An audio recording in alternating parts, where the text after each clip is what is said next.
And John is uniquely qualified to cover much of this. We get to see a lot of different kinds of implementations, different platforms, different use cases. And one thing that's remaining constant is the need for increased and improved security across the board with the messaging layer. So, John, if you want to move on to the next slide, I'll do a brief commercial, which has to do with our upcoming conference tour.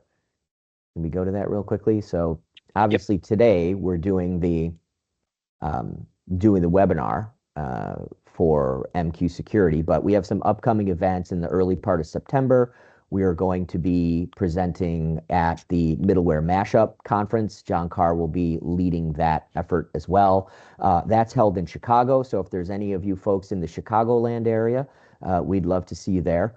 And then following that, in the month of October, we are going to be presenting at IBM Tech Exchange, which is located in Las Vegas again this year.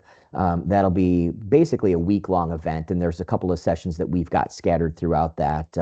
I'll be doing some intros and some presenting, and John obviously will be handling the technical pieces. And then mashed in between there is IBM Think in Toronto. So there'll be a couple of us representing Think in Toronto on September 12th. So those are some upcoming events that we think will be interesting to those of you who are invested in IBM MQ and other integration technology from IBM. And you have the opportunity to hopefully shake hands with us if you're there, and get the chance to see John perhaps present again, and go through some other material that you may not catch today. So I think it's about time for me to turn it over to John to take the wheel and give us an overview of what he's going to present on today. And I'd like to also mention that I think, and I'll let my team correct me if I'm wrong here, but I think we're able to take questions in the chat. So if anyone has questions, you can certainly feel free to put them in the chat. This is a Microsoft Teams session that we're using for this, so many of you will be familiar with that. Feel free to put those questions or comments in the chat section, and we'll do our best to make sure we address them either now or or we'll get back to you with responses if there's some extreme complexity to our response. So thanks again, everyone, for attending, and take it away, John. Okay, hopefully everyone could be able to see the next slide I have here, presentation overview. This is what we're going to be discussing within this webinar. First, I'm going to start off by some common security issues observed in the health checks that we encounter at TXMQ with our clients. Then we'll go through and we'll be talking about authentication and authorization, talk a little bit about the Object Authority Manager, use of LDAP for access control as well with that. It's more like a use case. Then we'll go through and talk about SSL TLS compatibility considerations as well, and also some odds and ends. Out of this, at the end of this presentation, when you could be able to go through and download when we send you the PDF version of it, I got a bonus section there for Q Manager naming standards to be able to go through and consider. Anyone who works with me knows I talk about naming your Q Manager cattle, not pets, for example.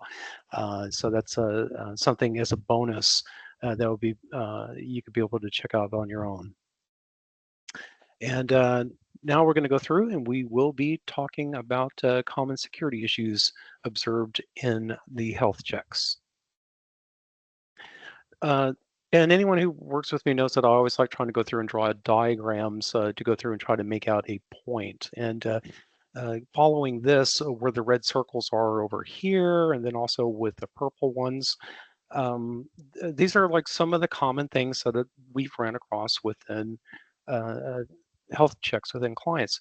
For example, no SSL TLS enabled between an application and the queue manager, or even between the queue managers as well. So with the server con channels or even the sender receiver channels, the Object Authority Manager, which we'll be talking about a little bit more in detail soon, is not used properly or not used at all. Something else we encounter a lot is everyone has admin authority. And in today's world with security is paramount, and not everyone needs an admin authority. It's best to be able to go through and break that out to developer roles, application roles, and through our OAM section of this, I'll go and give you some food thought, and also the actual MQSC keystrokes that you need to be able to go through and enact some of these additional privileges. Another thing is we notice that different applications use the same server con channel. I consider that also a security issue as well. Every application should have its own server con channel for connecting into the queue manager. And then everyone has MQ Explorer, and I mean everyone. Anyone who's ever worked with IBM MQ knows that there's a tool out there called MQ Explorer, and run across many shops where everyone goes and they use it, and also had admin authorities. And not to say people do things maliciously, but by accident, they could accidentally go and do some damage to that queue manager. So that is also a security concern as well. Uh, Queue manager names being too descriptive. Example, prod1, prod2, or if you're in a QA environment, actually calling it QA as well. Go through and in my additional section that I have at the very bottom for queue manager naming standards, go through and essentially create more like a license plate for those. So they have a proper identification as well. And then within the server-con channel, there's hard-coded message channel agent user that's within there. It could be legit for certain legacy issues, but there's always ways around that. And so I call that hard coding. Definitely not a good practice. If at all possible, especially with the server con channels, try to go through and allow the application, for example, to go and pass its own identities. This right here is a public service announcement, and credit goes to IBM for their tech exchange for this is where I grabbed this slide. Very important. Now, it reads that if you're going through and you're dealing with OpenShift or any type of containers, but this, if you follow this link down here, it's also true for MQ in general. If you install it in bare metal as well, whether it's Windows, Linux, AIX, beware of setting the MQS no-auth environment variable. If a queue manager is created with this environment variable to any, it will permanently disable the con-auth and any authorization checks. And then down here, even though it's talking about the MQ operator for OpenShift, this is right true as well, and you can follow the link to read it more. If you see this in your regular bare metal servers or VMs, if it's ever been set, you should recreate that queue manager, and it'll give more of an explanation why. This is a big security issue as well, and hopefully you're going to be checking that right now after you get out of that webinar to make sure that environment variable is not set in your production environment. Here for channels, this, if you recall from a few slides earlier, I gave the example of every application should have its own server con channel for connecting in. As I indicate over here, don't let apps share the channels, especially when dealing with SSL sipes. Now in version 9.3 and even in 9.4, you could go through and use any TLS or any TLS and higher, which could go through and negotiate to the most preferred cipher channel on both ends. And we will have some slides that will go through and talk more about this in the webinar. Sure, you could go through and do this, but I still go through and say as a best practice to make sure that every application has its own server con channel connecting in. It is a security reason why you want to do that. Don't forget about putting a description in there, because we all know at 2 in the morning, if you don't have a description, sometimes you're wondering what was the purpose of this channel. That's always good to go through and give some description to help you remember. And then I kind of give you a spec as an example of how to go through if you wanted to name your channels. Now, this right here is as part of the webinar, what I call reference implementation. This is something that could go through and run in production. In some places, it's very similar, whether they're using F5s or other types of balancers in front.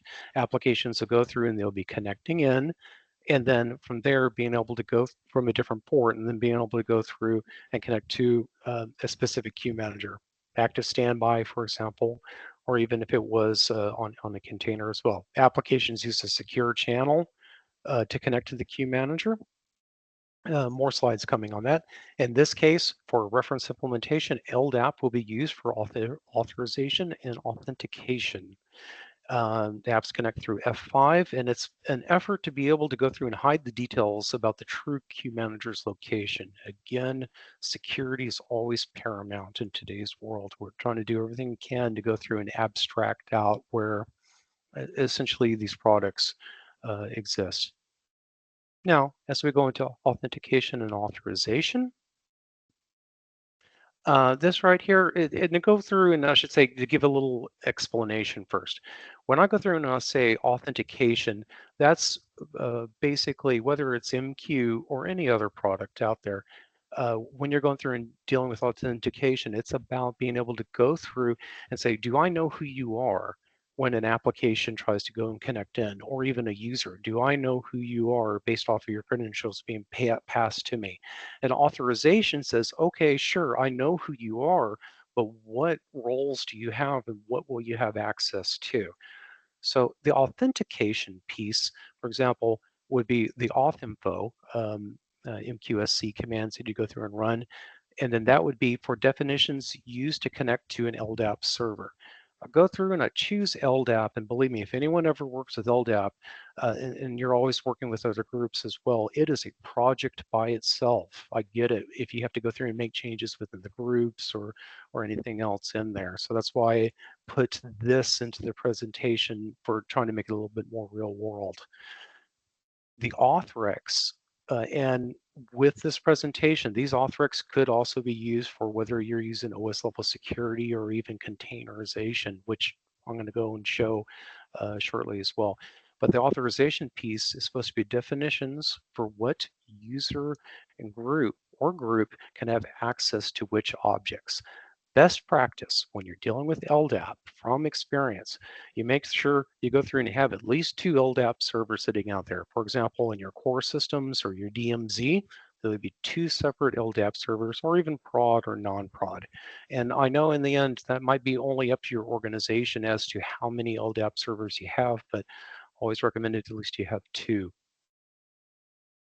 For Active Directory, this is also notes that I've had to deal with over the years. I like going through and sharing with others. Say you go through and define a Windows global group access specifically for use of MQ. Ideally, create 2 groups, non-prod and prod. Define a Windows application ID and associate it with that group.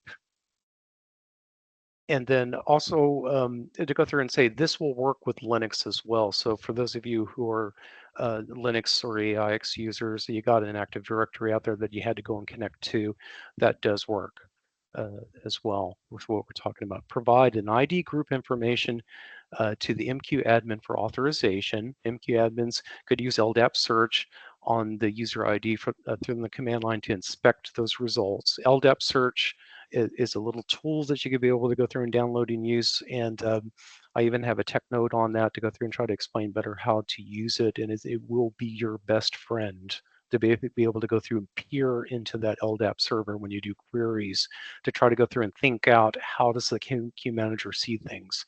Then note, when accessing version 9 queue manager, 9x, so version 9 and up, queue manager defined with Windows application ID does not need to have login rights to the host MQ server. And I give you some examples of a group that you could go through and create where the XXX could go through and represent maybe your own company standard as well. And then here's ideas between test and prod that you could use as well, where XXX is the application acronym that we use to go through and connect to the high-level qualifier, like RTP for those of you who deal with real-time payments. And then I go through and I give some examples of the ID groups. Now, this right here, this is becoming less and less of an issue, or probably not as much even today, but I'm still a fan of keeping that 12 character restriction in place. Don't try to go through and test it. So I've been burned many times in the past, and I always try to go through and make sure for any groups or IDs that are created, just to keep them at 12 characters. This right here, continuing to follow best practice, when you go through and you define your auth info, You have two of them that really should be out there if you're looking for a best practice to go through and follow. And these are examples of the MQSC commands that you could go through and run.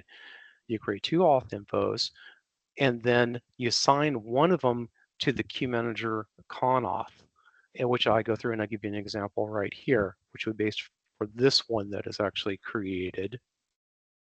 And then passwords, there's shops that go through and have to change passwords often, 60 to 90 days as an example. Good practice is to go through and change these passwords and then switch them out between one and the other every 90 days. And then you could be able to have a more secure environment and also less service interruption as well. So that was for the authorization piece, but also for the auth rec itself. If we go through and we talk about fine grain versus coarse grain access, fine grain access in the next slides, we'll go through and give you examples of what I'm trying to talk about here. It's supposed to be specific access, only what's needed for the application, puts and gets, for example, or even browses uh, or other types of functions that may be needed. Coarse grain is where you're going through and you're casting a wider net for access to a group of objects. And for example, I'll go through all queues beginning with app1 with an asterisk, and you give them all MQI, for example, or combinations thereof. And now we're going to go through and actually show you some of these, taking this as an example, and then showing you some of the MQSC commands here. What I say is best practice, use a common sense approach to security. Nowadays, it is worth it to go through and spend the time to understand a little bit about the application and its purpose instead of just casting a wide net for granting access. Give an application authorization only for what it needs. What is the application's purpose? And this is where you do have to go through and talk with the application teams to go through and understand more what they're doing. For example, with a given application, obviously they need to be able to go and connect to a queue manager. They need to go through and would say get messages from queues starting with app.in. They need to browse messages from another app's local queue called app2 audit queue, put messages to a queue called this, perhaps even publish to a topic as well and be a subscriber. The more you know about this, about your application connecting to the queue manager, the better you could grant only the necessary access. And with these next few slides, we're going to go through and show you, going back to our graphics, where hopefully this will make some sense. And by the way, this right here with this ID, this goes into that extra section that you'll see when the PDF is given to you, where I went through and created a license plate for the queue manager, where it's basically cattle instead of a pet name. So in this case, a business application needs to connect to the queue manager, user profile, and give the object name for the queue manager. Use the AD user group when granting access. In this example, set auth_rec profile. This is your queue manager name. This is representing the group, and then they have these authorities. Depending upon the application, they may need more authorities that there, like context, for example. But this is just an example trying to give you an idea. So yes, this application could come in and connect to the queue manager, but he can't do anything else. If you try to access a queue, you would actually get an error. That's where the next slide comes in. This business application needs to get messages from a queue starting with app_in, for example. Here, I go through and actually give you the MQSC code, app.in.**, object type queue, for this group, for this LDAP group, app group, and then auth_add, get, and inquire. It's meant for a local queue. Best practice, use wildcards only for queues meant as input to a specific app. Now we're going to go through and do for a browse here. Business application, and if you notice the graphic changes to go through and add an additional queue here. The browse messages from another queue, app2 and audit queue, for example, and providing the command here, profile app2 audit queue. It is a queue.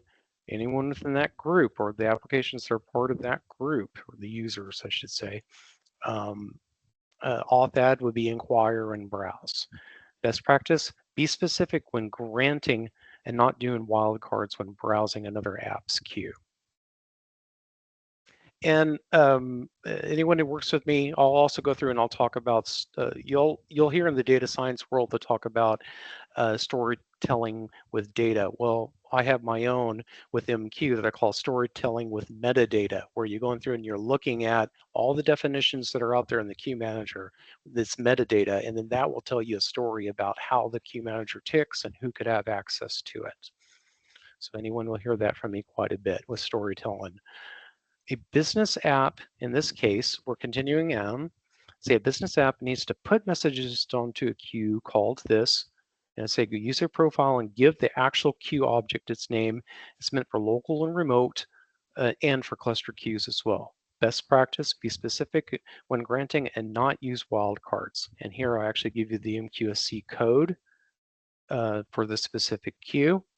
In this case, just going through and putting. As we go through and do this one, oh yeah, the reason behind this is especially if you're dealing with clustering, being specific, you may need to go through and move the app to another queue manager someday and use a cluster queue. When specific, when you're dealing with these auth-rec put permissions, you don't need to go through and make changes. If application one wants to put message to a queue, it really shouldn't have to know the location of that queue. And this is when you're dealing with the MQ clustering. So that's why I was saying for best practice to be more specific on those. Other considerations that we have here. Best practice, start thinking about anything connecting to a queue manager as an application. I'll even go through and say that includes any of your monitoring tools as well. They are an application as well, connecting as well. Don't let those apps run as MQ owner, for example. Go through and grant them the rights that they need, including those third-party monitoring tools as well. Application types could be a business application. It could be ACE or IIB. It could also be an MQ monitoring agent that we're discussing as well. And they'll need to have the appropriate auth-rec set for them too. Doing this, you'll have a healthy, happy MQ ecosystem. And for anyone who goes through and deals with Datadog as well, we have tech notes and we have a lot of experience working with that as well, on being able to set the appropriate authorities to give Datadog exactly what it needs. Now, this right here is kind of like giving you an example of a simple migration activity with the object authority manager in mind. And I put these things in there. I try to make it more of a case, and instead of just being an academic sense, because all of us work in the real world. Nothing ever turns out to be the way we expect. So example, you have a 7.5 queue manager, and believe me, some of you on the phone may have a queue manager that's old.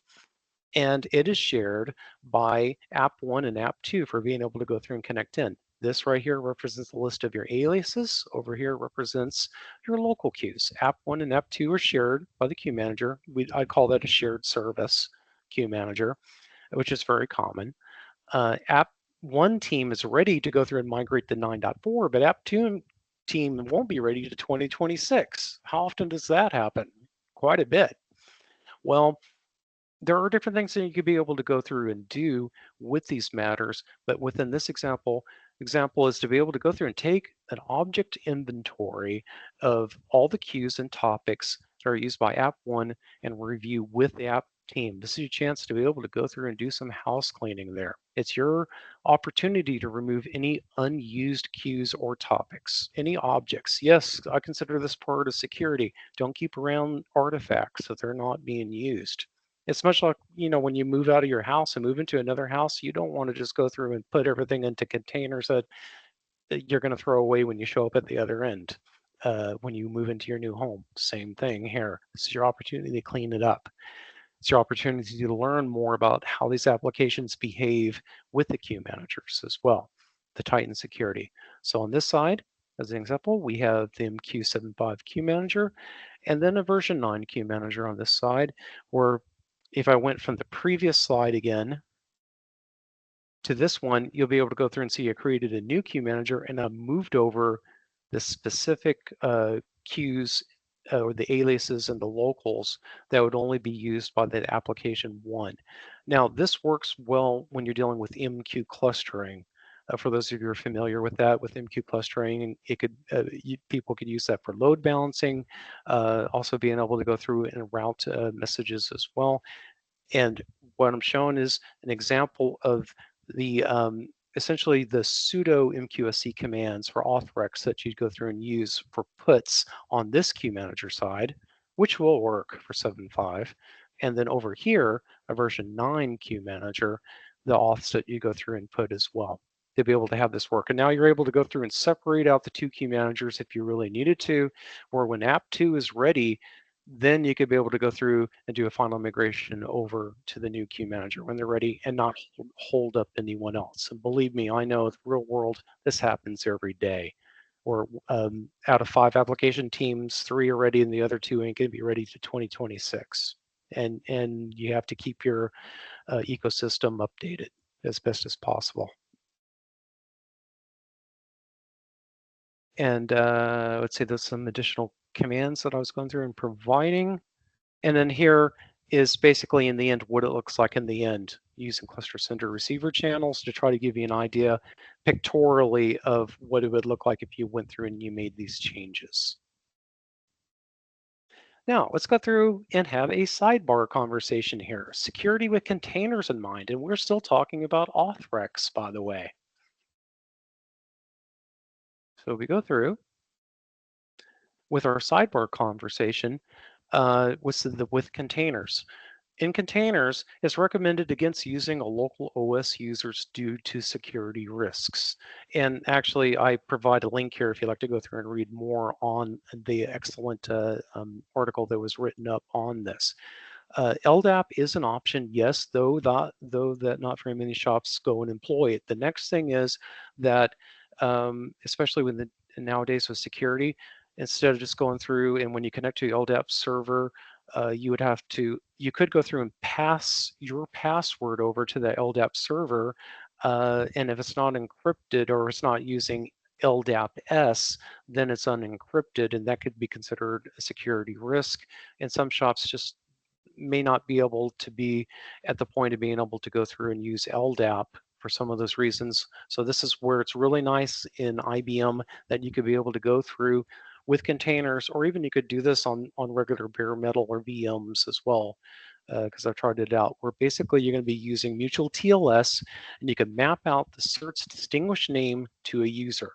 Now, to go through and try to make that a little bit more understandable on how you do, first you go through and you allow for unknown for users within the QMI, and I actually give you an example of what you put into the QMI within the service stanza. This, I recall, is something that I think is newer in like version, I think it was introduced in 9.3, if I remember right, or 9.3.1 perhaps. But it's not in 9.2, but this is where you could basically go through and say security policy is user external. So then it's not going to use LDAP. It's not going to go through and use OS level security. Then you could go through and configure your queue manager general settings as shown. You define a channel, in this case, MTLS server con, channel type, you're indicating required, any TLS 1.2 or higher, and then you're going through and you're essentially taking off the indicator for con auth for the queue manager.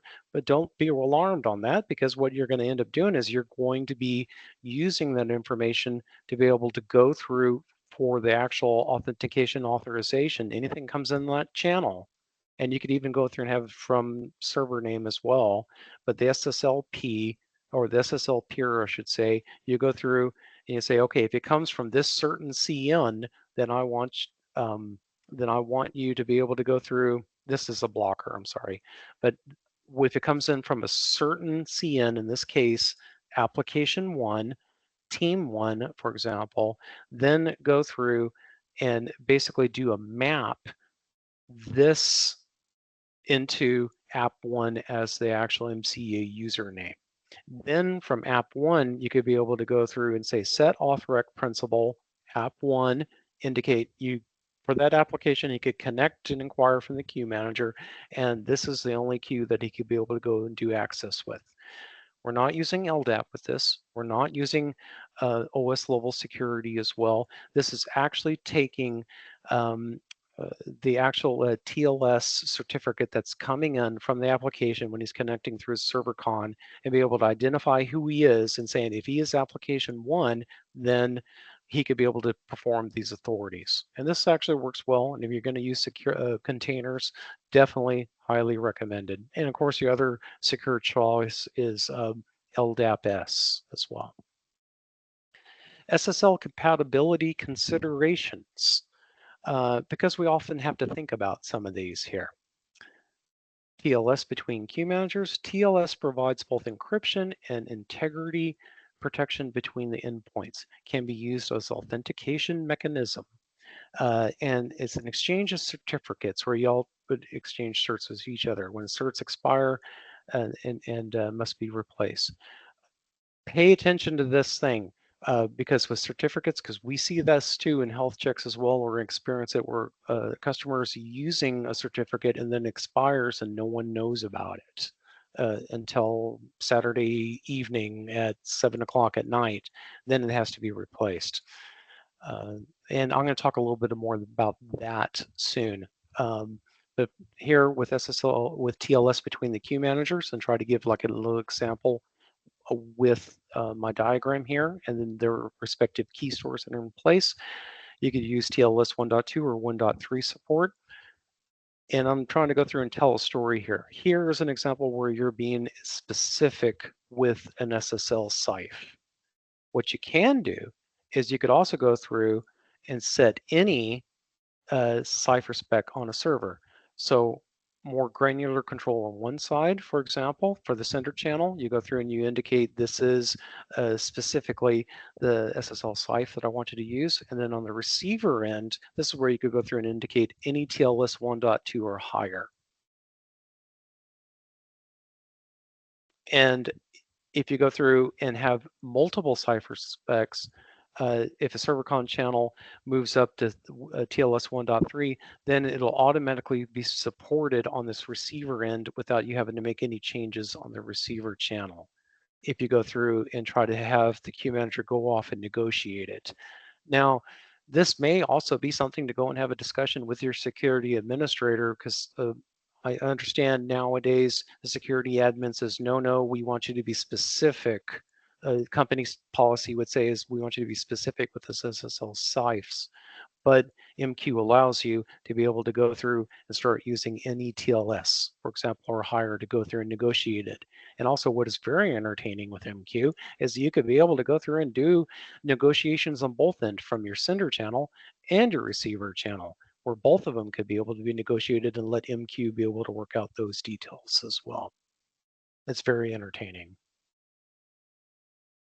Let's see, TLS between the queue managers as well. TLS can be configured to authenticate both the sender and receiver channels. Must connect to their own certificate that the server already trusts in their key store. Can filter to make sure the distinguished name of the cert matches the expected value. And here, go through and be able to go through and indicate how you go about doing something like that as well.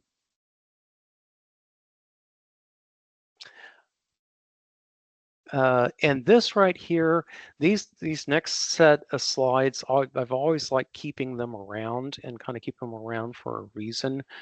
And this kind of opens up a larger discussion. And that's why I say with caveats. In general, because we work with it with a lot of customers. We have customers using much older versions of MQ connecting to more modern versions of queue managers as well. Same thing with applications. And this is what IBM will go through and indicate. So the queue managers and clients can interoperate with queue managers and clients from any previous level of the WIPS or MQ series product, with caveats. What are those caveats? That if an older queue manager is talking to a newer queue manager and there is some new features that are in place, that then the older queue manager cannot participate in that. What I'll tell you too is I've worked with shops where they're using a version 7.1 queue manager that's able to talk to a version 9.3 queue manager using MQ clustering. Those cluster sender receiver channels, it does work just fine. It's just IBM will even go out and tell you, okay, we will go through and we don't go through a full round of testing of this older versions. If you do have a problem, it will be recommended that you go through and upgrade to it. So that's why when I run across clients that are kind of nervous about using MQ 7.5. I said, that's okay, because depending on what you're doing, you could still operate, but let's get you onto a roadmap to be able to go and upgrade. So that's why I kind of keep this slide in here. If you run across that case, different version queue managers can communicate with each other, but there are caveats. And usually if it's something, a newer functionality the queue manager is trying to go and do, like TLS wildcards, the other one may not be able or will not be able to go through and participate in something like that. I keep this around for a few years because everyone knows when you're working with real world situations, there are times that when you do your research, you go through and you find out when you're working with older versions of Wipster application server, for example, or a WAS version 9, and you're looking for specific cipher suites that need to be used between WAS and MQ channel, you like to know what those are. You could be able to go and find these out in the info center, but I go through and I have this here, and here's the link if you want to go through and read more on it to be able to try to go through and accelerate this. Because when you go through and if you don't have this is another best practice to be able to go through and do that cross-reference to go through and understand with these applications what ciphers can be able to go through and work when you start enabling SSL TLS. Other things, an example, is ensure that the IBM and Oracle GRE has the appropriate fixed plaques in place. And surprise, this was a big gotcha as well that's been encountered, where the documentation will go through and say, well, this should work. And then you find out that you need to go through for the Oracle GRE or IBM GRE that you needed to go through and put in at a minimum a certain fixed pack to be able to get that working. Now we're also into odds and ends. Now we're getting into the final slides here, where consider MQ Advanced Message Security to ensure payloads are encrypted on disk. This requires MQ Advanced licenses. I know that there's a lot of shops because of the licensing implementations on that. The cost is more on it for the PBUs. That AMS, a lot of shops don't use it. But if you want true end-to-end security with your applications going to the queue manager and also with the payloads of those messages being encrypted, AMS is one of your choices. There are other things that you can do as well where your application can go through and encrypt the body of the message before passing on. But then the receiving application will have to definitely know how to go through and unencrypt that. For those of you who might work with RTP, real-time payments, instead of going through and having the actual encryption of the message itself at rest, they'll actually go through and have the message, the body of the message called digitally signed, and that's to prevent any type of tampering of the message. And also the message have a certain lifespan, just a matter of seconds as well. Don't forget about your certs that could go through and expire as well. And let me tell you, this is a huge thing.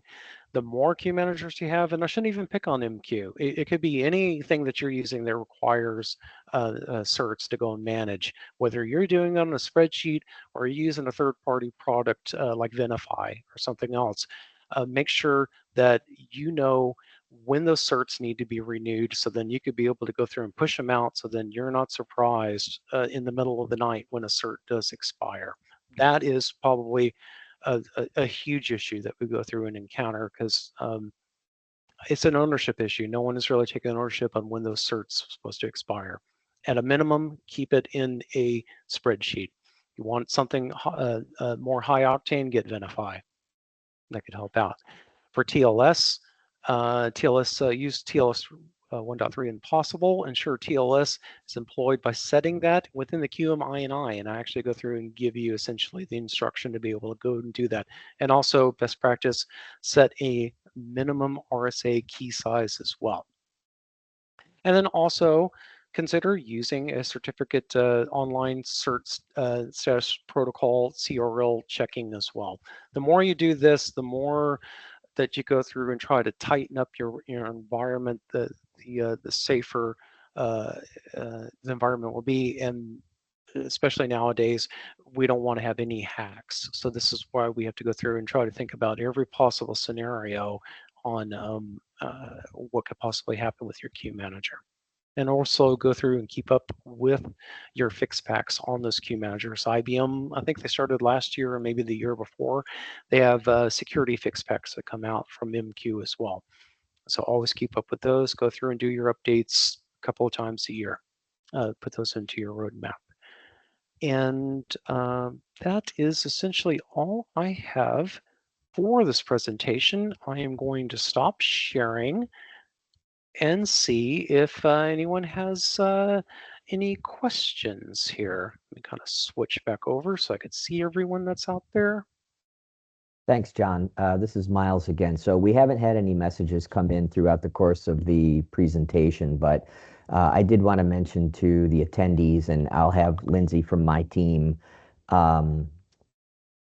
correct me on this if I'm wrong, but I think our goal would be to send off copies of the slides, and we may even be able to share this recording with certain customers or attendees if you're interested in that. Is that correct, Linz? Yeah, that's correct. I will reach out to everybody after this and share the slides of this. And if you want the recording, just respond, let me know, and I'll send that over as well. Okay. I had a separate communication with the customer or two about requesting the slides. They couldn't stay for the whole session. So, John, that was very comprehensive. You did cover a lot, and I think if we forward the slides off to some folks, maybe as they start to go through it in a little bit more granular detail, questions I would think would invariably pop up. Like I Right.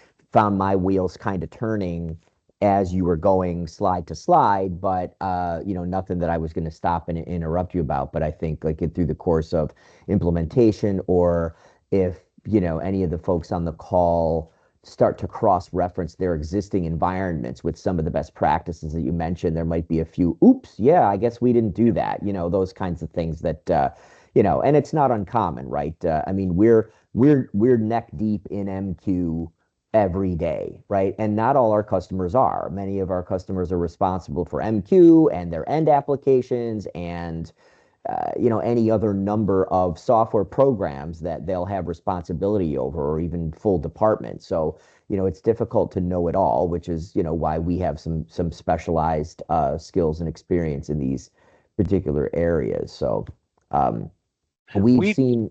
I'm sorry. Go ahead. I was going to say real quick for the entire group out there, a little plug for TXMQ. We post our trusted our representatives into MQ so much it is in our company name as well. So you have MQ needs, reach out to us. We're here to help you work smart. Yeah, that's a fair comment, John. So I think we have enough time left over for me to do a mini commercial. And that's sort of my job as an account manager here with TXMQ. Again, my name is Miles Rohde. I'm the VP of Services and Support for our organization. And we have customers of all sizes. We have some of the biggest Fortune 100, Fortune 50 banks and other kinds of financial institutions. We're in insurance. We're in healthcare. MQ is rather ubiquitous, right? There are very few industries that we don't see it in. And we work with some very small startups who might be born in the cloud. And we also work with large organizations that have been around for many decades that have mainframe implementations, right? And so there are a number of different MQ form factors.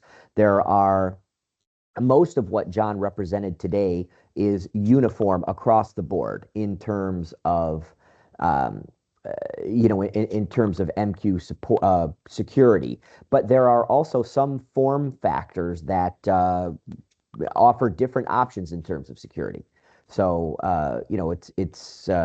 if you're not on a distributed deployment, if you're on a mainframe deployment, you've got questions there, we can help. If you're running MQ appliances as an example, we can help. There are certain things you can and can't do based on what the deployment looks like. And more we're finding it out with container approaches and different flavors of Kubernetes in different public cloud environments. The networking pieces is usually something that we don't lead with. We certainly support customers and their network teams and coordinate with them. And we've run into some interesting challenges when it comes to ingress and egress with Kubernetes clusters and public cloud deployments. And some of that has to do with MQ, and some of it doesn't. Some of it's your more standard, security pieces. So we love having those discussions. Some of the things we've been working on recently include the web console. So John had mentioned MQ Explorer as being a potential risk, which it certainly is. A new use case within MQ security includes the web console, which is a little bit more restrictive, John, if I'm not mistaken, than MQ Explorer might be. We have some of our own custom utilities as well that we have offered to some of our customers in the past for managing their MQ environments, which does include some security control. And we have customers that have built their own too, right? So we've kind of seen it all over the years. But that web console one is interesting, in particular, not just in VM deployments, but now in public cloud deployments and running it in containers. And how does that web console container access the containers that have operational queue managers in them? So there's a number of different pieces of the puzzle that you might run into. And if you do, reach out to us. We're the folks to call. Yeah, I was at a meeting at IBM yesterday, actually, and there were a lot of questions around Kafka connectors, Kafka MQ integration. So that's also an area that we're spending a fair amount of time more and more lately getting involved in. So for anyone that is looking at Kafka, already has a Kafka implementation, what we have found in a lot of shops is that the folks that are implementing Kafka are not necessarily the folks that understand MQ, which is in some respects as it should be, but in other respects, from a Venn diagram perspective, there's an overlap between what Kafka does and what MQ does. But the overlap is not as great as it initially appears.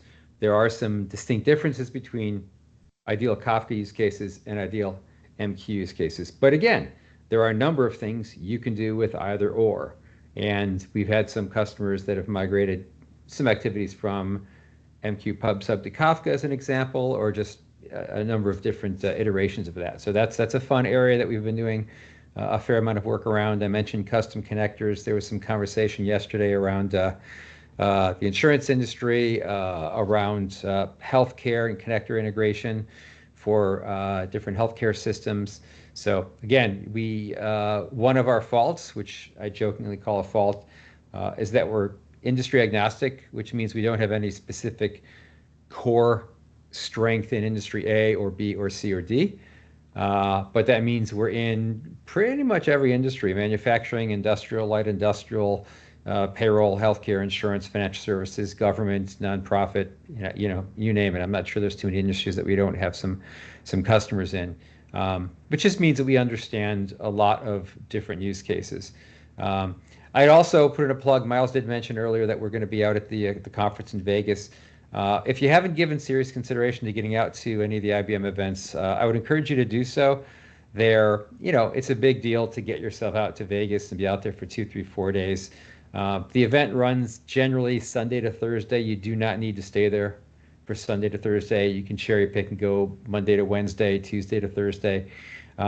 It's a great opportunity to meet some of the teams that develop the products that you run. It's also just a phenomenal networking opportunity. And if you wanted to hook up with us and say, who else do you guys know here that I should just talk to and be friends with? We have done a lot of brokering of professional friendships amongst our clients in various industries. We're working with company ABC. They've got a particular challenge, and it reminds me of a very similar situation we had at company XYZ a couple of years ago, and reached out and introduced them, and they became fast professional buddies and kind of shared war stories and got to talking. That to me is one of the real values of getting out to the conferences. If you can't make it, a lot of the sessions are going to be virtual. Still others are going to be available as replays after the fact. If you want more information about it, shoot us a note. If you can't make it to those major events, there's any number of webinars like this one and others that IBM and others put on. Why don't we take a second and thank John So John, I guess in the medieval times we would say huzzah, but well done. If there aren't any other questions, I guess we'll give you guys back a couple of minutes. Thanks, folks. Appreciate everyone's attendance today. Thanks, Yeah, everyone. Thank you very much. Bye. Thank you. Have a Take good care. day. Bye-bye.